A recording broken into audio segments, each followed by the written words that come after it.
Discuss करेंगे insurance surveyor का meaning, इसकी स्पेशलाइजेशन, इसकी क्वालिफिकेशन, ठीक है, इनके राइट्स, ड्यूटीज, इनका प्रोसेस, जो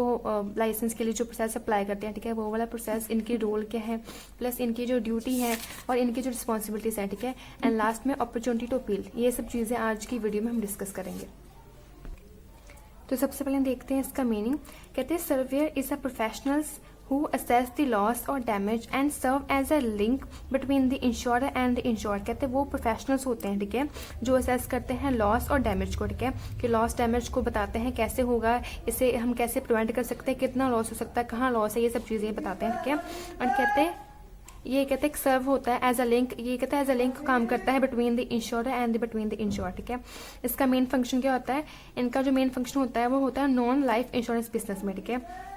जैसे कि लाइफ जो होता है फायर इंश्योरेंस, ठीक है, मेरीन इंश्योरेंस, ऐसे कहते हैं जो लाइफ इंश्योरेंस के अलावा जितने भी इंश्योरेंस है, ठीक है, उनमें ये मोस्टली काम करते हैं। उसके बाद नेक्स्ट बोला है, कहते हैं इसकी इनकी जॉब क्या होती है कि असेस करनी एक्चुअल लॉस के बारे में, ठीक है, असेस करना, उसको कैलकुलेट करना, ठीक है, एंड अवॉइड करना फॉल्स क्लेम, जो भी फॉल्स क्लेम होते हैं उनको अवॉइड करना, ठीक है। नेक्स्ट है सर्वेयर लाइक अ एजेंट। कहते हैं लाइक अ एजेंट होते हैं, एजेंट नहीं होते बट एजेंट की कुछ जैसे ही होते हैं, ठीक है, बट ये कहते हैं एम्प्लॉय बिल्कुल नहीं होते। क्यों? क्योंकि कहते हैं इंडिपेंडेंट प्रोफेशनल होते हैं, ठीक है, जो कि हायर होते हैं बाय द इंश्योरेंस कंपनी, ठीक है, इंश्योरेंस कंपनी इनको हायर करती है और ये इंश्योरेंस कंपनी के बिहाफ पे, उनके बिहाफ पे काम करते हैं। अब नेक्स्ट उन्होंने बोला, कहते हैं दोनों जो है, जो सर्वे और जिसे लॉस असेसर भी कहते हैं काफ़ी क्रिटिकल है क्लेम सेटलमेंट प्रोसेस के लिए, ठीक है। तो कहते हैं अगर इतना क्रिटिकल है तो इनके लिए IRDA ने कहते हैं अलग से एक रेगुलेशन, अलग से एक एक्ट बनाया है जिसका नाम है IRDA इंश्योरेंस सर्वेयर और लॉस असेसर्स रेगुलेशन 2000, ठीक है। इनमें जो इस रेगुलेशन में जो भी ड्यूटीज हैं, जो भी रिस्पॉन्सिबिलिटीज हैं पर्टिकुलर सर्वेयर की, ठीक है, वो इन्होंने हमें बताई हुई है। आगे इन्होंने बोला कि कहते हैं सर्वेयर का जो है मेन काम क्या होता है कि इन्वेस्टिगेट करना, ठीक है, जो भी मैनेज करना, क्वांटिफाई करना, वैलिडेट करना लॉस को, and may arise from various contingencies, जो कि लॉस जो कहते हैं कहीं से भी मे बी अकर हो सकता है, उसको क्वांटिफाई करना, ठीक है, उसको इन्वेस्टिगेट करना, उसकी हमने वैल्यू निकालनी, ठीक है, and carry out their work, अपना काम करना, कैसे करना, कॉम्पिटेंस के साथ, ऑब्जेक्टिविटी के साथ और अपने प्रोफेशनल इंटीग्रिटी के साथ, ठीक है।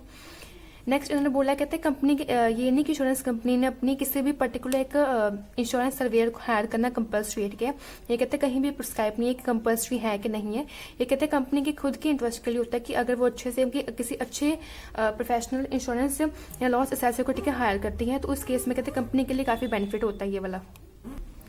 उसके बाद नेक्स्ट है, कहते हैं a key part of the work is to produce report. कहते हैं इनका मेन पार्ट क्या होता है इनके काम का कि इन्होंने एक रिपोर्ट बनानी होती है, ठीक है, इंश्योरेंस कंपनी के बिहाफ पे, जो कि हेल्प करती है एक एजेंट को भी, ताकि वो अच्छे से, ठीक है, इंश्योरेंस कंपनी के जितने भी प्रोडक्ट हैं, ठीक है, उनको सेल कर सके, ठीक है। उसके बाद नेक्स्ट है ये इनकी स्पेशलाइजेशन है। कहते हैं इनमें से कोई भी एक स्पेशलाइजेशन उसमें होनी चाहिए, ठीक है। फर्स्ट है फायर एंड ड्रिल्स, ठीक है, उसमें कहते हैं क्या होता है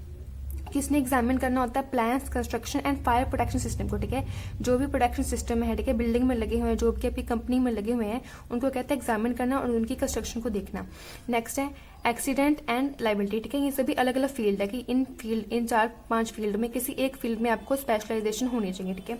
सेकंड आपका एक्सीडेंट एंड लाइबिलिटी, कहते हैं कि असेसिंग द पॉसिबल रिस्क को असेस करना, उसको ढूंढना to the employers, customer and visitor to a building और साइट के, बिल्डिंग और साइट में कहीं कहते हैं इन केस को एक्सीडेंट हो जाता है, ठीक है, तो वहाँ उनकी कहते हैं उसको एक्सीडेंट होने से पहले उसको कहते हैं जांच पड़ताल करनी। नेक्स्ट है engineering insurance, surveying mechanical and industrial plan, ठीक है, जो भी मैकेनिकल जो भी इंडस्ट्रियल प्लान होते हैं ना, कहते हैं उसको कहते हैं अच्छे से देखना। उसके बाद नेक्स्ट आपका पॉइंट है थेफ्ट, ठीक है, कहते हैं कि इसने क्या इंस्पेक्ट करना होता है, inspecting business premises to check how good are store, की कोई जो भी कहते हैं बिजनेस की प्रीमिसेस हैं, जो भी बिजनेस के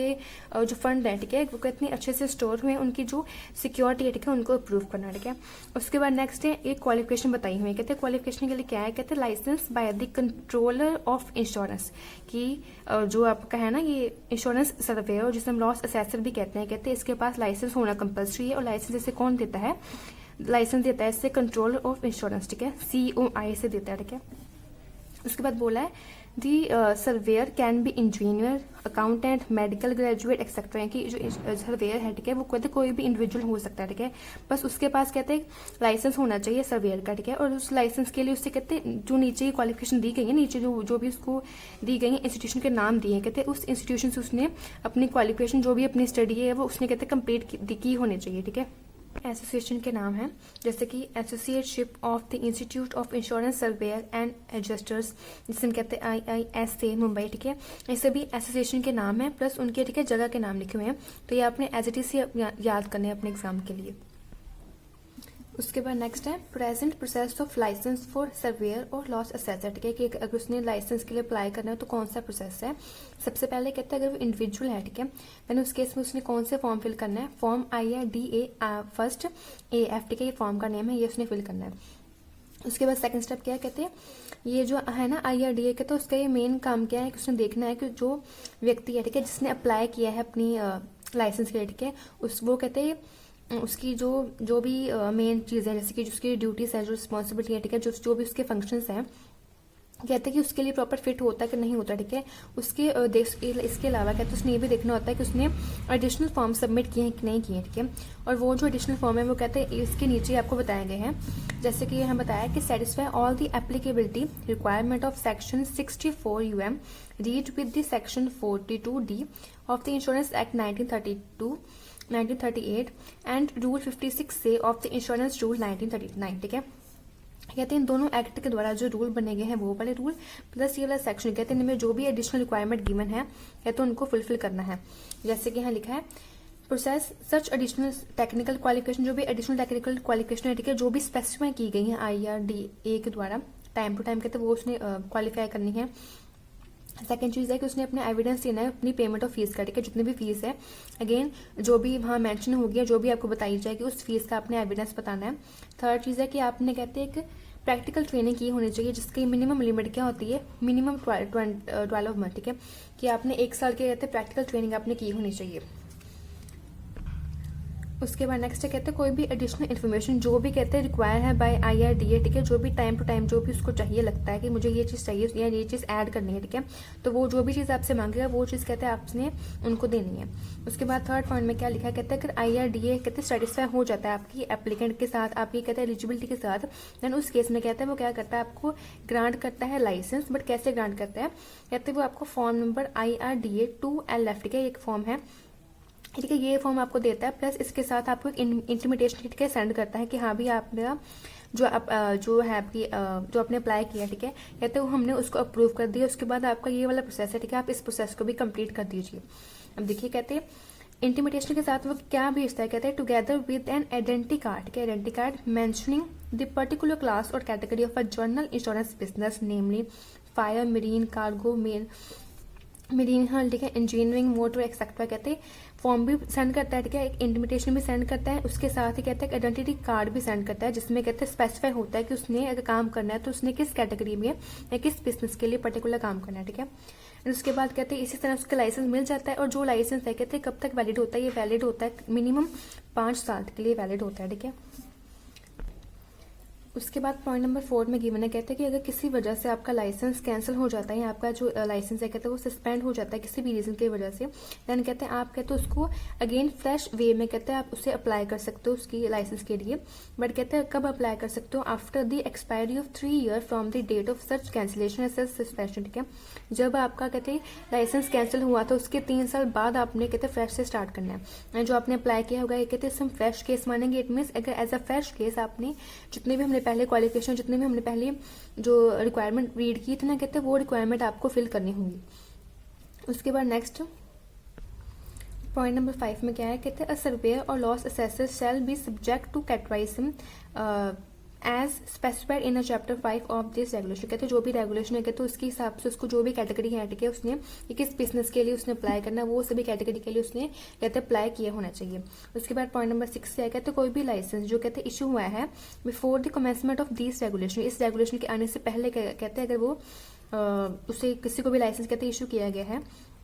by the controller of insurance or his authorized representative shall be deemed to have been issued। कहते हैं हम उसे मानेंगे कि कहते हैं जो भी पहले वाला इशू हुआ था लाइसेंस, तो कहते हैं इसी रेगुलेशन के द्वारा ही इशू हुआ है, ठीक है। डीम टू कि हम मान लेंगे कि हाँ भी हमें जो पहले लाइसेंस इशू किया गया था उसके लिए भी ये जो रेगुलेशन यही फुलफिल की गई है। उसके बाद नेक्स्ट है कहते हैं कॉर्पोरेट सर्वेयर और लॉस असेसर। जैसे कि हमने पहले भी देखा था कि एजेंट के भी दो टाइप थे, एक था इंडिविजुअल, एक था कॉर्पोरेट, ठीक है। यहाँ भी दो टाइप है, एक है इंडिविजुअल है, सेकंड है यहाँ पे कॉर्पोरेट, ठीक है। कहते हैं अगर कॉर्पोरेट है कि जो मतलब अप्लाई कर रहा है बनता है, कहते हैं वो कंपनी है, कोई भी फर्म है, ठीक है। देन उस केस में क्या होता है, कहते हैं अगर वो जो अप्लाई करता है वो कंपनी या फर्म है, देन उस केस में जो IRDA कहते हैं उसको क्या देखेगा, उनके कंपनी को या फर्म के उनके डायरेक्टर्स या पार्टनर्स को देखेगा, ठीक है। उनकी क्वालिफिकेशन को देखेगा, उनके जो भी हैं डिसक्वालिफिकेशन उनको देखेगा, ठीक है। उसके बाद कहते हैं कि वो कहते हैं प्रोसेस करेगा वन और मोर क्वालिफिकेशन जो कि स्पेसिफाई की गई है 64 UM फर्स्ट D सबसेक्शन 1 में, ठीक है। ये सेक्शन है, कहते हैं इस सेक्शन में जो भी क्वालिफिकेशन स्पेसिफाई की है उसमें से एक मिनिमम या एक से ज्यादा कहते हैं कोई भी क्वालिफिकेशन उसको स्पेसिफाई करनी होगी, ठीक है। उसके बाद नेक्स्ट उसने देखना है IRDA ने कि उसके जो डायरेक्टर्स हैं, जो भी पार्टनर्स है, कहते हैं उन्होंने किसी ने भी कहते हैं कोई भी तरह की डिसक्वालिफिकेशन नहीं होनी चाहिए उनमें, ठीक है। जो कि कहाँ मेंशन की गई है सेक्शन 42D में of the act read with section 42(4), ठीक है। 42(4) और 42D में डिसक्वालिफिकेशन मेंशन की गई है, ठीक है। उसके बाद नेक्स्ट है एप्लीकेंट जो है की जो कंपनी या फर्म है वो कहते हैं किस फॉर्म में अप्लाई कर सकती है, वो अप्लाई कर सकती है फॉर्म IRDA 3AF में अप्लाई कर सकती है, ठीक है। एंड अगेन अगर कहते हैं IRDA उससे सेटिस्फाई हो जाता है देन उस केस में वो क्या एक और फॉर्म से ग्रांट करेगा जिसका नाम है फॉर्म नंबर IRDA 4LF, ठीक है। उसके बाद नेक्स्ट है the role of insurance surveyor और लॉस असेसर। कहते हैं उसका रोल क्या है, ठीक है। उस जो यहाँ एक पॉइंट में बताया गया है फर्स्ट पॉइंट में कि उसका मेजर पार्ट क्या है, कहते हैं उसका मेजर पार्ट है वर्किंग टाइम में, ठीक है। वर्किंग टाइम में उसने क्या क्या करना होता है, इन्वेस्टिगेट करना होता है, मैनेज करना होता है, क्वांटिफाई करना होता है, वैलिड करना होता है और डील करने होते हैं लॉस के साथ, ठीक है। इसके साथ इन सभी चीज़ों के तो काम करने होते हैं, ठीक है। इनके साथ कहते हैं जो भी उसने अपना वर्क कैरी आउट करना है ना, वो कैसे कैरी आउट करना है, कॉम्पिटेंस के साथ, ऑब्जेक्टिविटी, प्रोफेशनल इंटीग्रिटी, सभी कहते हैं चीज़ों के साथ उसने अपना काम करना होता है, ठीक है। उसके बाद नीचे कहते हैं यहाँ पे आपको कुछ ड्यूटीज और रिस्पॉन्सिबिलिटीज गिवन है, ठीक है। तो यहाँ फर्स्ट हम डिस्कस करेंगे उसकी ड्यूटीज के बारे में, ठीक है। Deciding weather he has any interest in the subject matter, कहते हैं उसने ये डिसाइड करना है कि अगर कहते हैं बीइंग अ लॉस असेसर, ठीक है, वो कहते हैं वो किसी भी वो सबसे पहले क्या होना चाहिए, इंडिपेंडेंट होना चाहिए, ठीक है। वो किसी भी तरह या किसी भी मैटर में कहते हैं वो किसी भी कंपनी के साथ डिपेंडेंट नहीं होना चाहिए, उसका कोई भी तरह का लिंक नहीं होना चाहिए किसी भी इंश्योरेंस कंपनी के साथ, ठीक है। सेकंड है उसकी जो भी इन्फॉर्मेशन है, ठीक है, उसने क्या क्या रखना है, उसने कॉन्फिडेंशियल रखना है कि उसको किसी भी तरह से लीक नहीं होने देना, ठीक है। थर्ड है conducting inspection and reinspection in the case of a loss, ठीक है। अगर हम बात करते हैं लॉस की एरिया तो उस केस में अगर उसे इंस्पेक्शन करना हो वो भी कर सकता है प्लस री इंस्पेक्शन भी कर सकता है, ठीक है। उसके बाद थर्ड है कहते हैं कि एग्जामिन करना, इंक्वायरी करना, कहते हैं जो भी सर्कमस्टांसेस हैं लॉस के, ठीक है, लॉस कहाँ से अकर होता है, ठीक है, उसके बारे में उसने देखना कि लॉस कहाँ से अकर होता है, ठीक है, उसकी वेरिफिकेशन क्या है, उसकी चेकिंग करना है, ठीक है, उसकी इंक्वायरी करना। उसके बाद नेक्स्ट है कंडक्टिंग स्पोर्ट एंड फाइनल सर्वे, ठीक है, कुछ स्पोर्ट और कुछ कहते हैं फाइनल सर्वे देखने अपने निकालने अपनी इन्फॉर्मेशन ढूंढने के लिए। उसके बाद नेक्स्ट है estimate, measuring, determining the quantum and description of the subject under the loss, ठीक है। कोई भी लॉस है, ठीक है, उस लॉस की कहते हैं क्वांटम एक मात्रा की हमें कितना लॉस हो सकता है, ठीक है, प्लस डिस्क्रिप्शन कैसा हो सकता है, ठीक है, वो सब देखना। उसके बाद नेक्स्ट है advising the insurer and the insured, ठीक है, दोनों पार्टीज को, बैंक को भी और कस्टमर को एडवाइस करना कि लॉस कैसे मिनिमाइज कर सकते हैं, ठीक है, हम कौन सी सेफ्टी ले सकते हैं जिससे हमारा लॉस जो है वो कम हो जाए। उसके बाद नेक्स्ट है कहते हैं कि जो वारंटी की जो कंडीशंस है, ठीक है, जो कि पॉलिसी के कॉन्ट्रैक्ट में जो भी वारंटी की कंडीशंस गिवन है, ठीक है, उसको कहते हैं ऑब्जर्व करना। नेक्स्ट है surveying and assessing the loss on the behalf of ensure on ensure, ठीक है, असेसिंग मतलब डिफाइन करना और सर्वेइंग मतलब सर्वेक्षण करना, ठीक है, लॉस का किसके बिहाफ पे, दोनों के बिहाफ पे, बैंक के बिहाफ पे भी और कस्टमर के बिहाफ पे भी, ठीक है। नेक्स्ट है assessing liability under the contract of insurance, ठीक है, जो लाइबिलिटी है, ठीक है, एक कॉन्ट्रैक्ट में उस लाइबिलिटी को देखना, ठीक है, कि क्या लाइबिलिटी उसको डिफाइन करना। पॉइंटिंग आउट डिस्क्रिपेंसी, डिस्क्रिपेंसी का मतलब डिफरेंस, कहते हैं कोई भी अगर डिफरेंस है किसी भी पॉलिसी में, ठीक है, एक पॉलिसी के वर्डिंग में भी उसको कहते हैं पॉइंट करना, उसको देखना कि क्या डिफरेंस है, कैसे हुआ है, हम कैसे चेंज कर सकते हैं। उसके बाद नेक्स्ट है satisfying query of the insured and insurance, जो भी कहते हैं क्वेरी है चाहे बैंक की हो चाहे कस्टमर की, उसको कहते हैं सेटिस्फाई करना, उसको दूर करना। Recommending applicability of depreciation and the percentage of quantum, ठीक है, कि जो भी परसेंटेज है डेप्रिसिएशन की, जो भी एप्लीकेबिलिटी है डेप्रिसिएशन की, तो उसको देखना कि रिकमेंड करना कि डेप्रिसिएशन होनी चाहिए कि नहीं होनी चाहिए, अगर होनी चाहिए तो कितनी परसेंटेज होनी चाहिए, ठीक है। Giving reason for reputation of a claim in case the claim is not covered by the policy and terms, ठीक है। कहते हैं अगर केस में कहते हैं कोई claim policy terms and condition के द्वारा कहते हैं वो नहीं मैच हो रहा है, तो उस केस में कहते हैं उसको रेपुटेशन करना कि उसको अगेन से दोबारा से कहते हैं रिपीट करना, ठीक है। उसके बाद टेकिंग एक्सपर्ट ओपिनियन, कहते हैं एक्सपर्ट ओपिनियन लेना और एक्सपर्ट ओपिनियन देना भी, ठीक है, जब उससे लगे। उसके बाद बस इसके बाद कहते हैं ड्यूटीज के बाद आपका नेक्स्ट पॉइंट कौन सा है, रिस्पॉन्सिबिलिटीज, ठीक है, कि उसकी क्या कौन सी रिस्पॉन्सिबिलिटीज होनी चाहिए काम के प्रति। कहते हैं responsibility is to deal with all the problems related with the damage of building and flooding, कोई भी कहते हैं डैमेज हो रहा है अगर बिल्डिंग में कोई भी फ्लडिंग में कहते हैं उसको जो भी प्रॉब्लम्स है, ठीक है, उनके साथ डील करना। सेकेंड है कहते हैं कि cope up with all type of risk, कहते हैं जितने भी टाइप के रिस्क है, ठीक है, उनके साथ कहते हैं कॉप अप करना, उनकी डील करना, ठीक है। उसके बाद ही is responsible for upgrading himself, अपने आप को कहते हैं अपग्रेड करने के लिए कहते हैं खुद रिस्पॉन्सिबल होना चाहिए, ठीक है। Next he is responsible to gather all the photographic evidence required to tackle the risk, किसी भी तरह की रिस्क को कहते हैं टैकल करने के लिए, उसको सॉल्व करने के लिए कहते हैं कोई भी फोटोग्राफिक एविडेंस को देखना, उसको ढूंढना, उसको कलेक्ट करना, ठीक है। His responsibility is to attend all the seminars, meeting organized by the companies, कहते हैं कि कंपनी कोई भी मीटिंग या कोई भी सेमिनार रखती है, ठीक है, उनके अपग्रेडमेंट के लिए, उनकी ट्रेनिंग के लिए, देन उसको कहते हैं अटेंड करना, ये उसकी रिस्पॉन्सिबिलिटी है main. His responsibility is to advise client by introducing them with the plans and policy required to tackle the risk, कहते हैं अपने क्लाइंट को अपने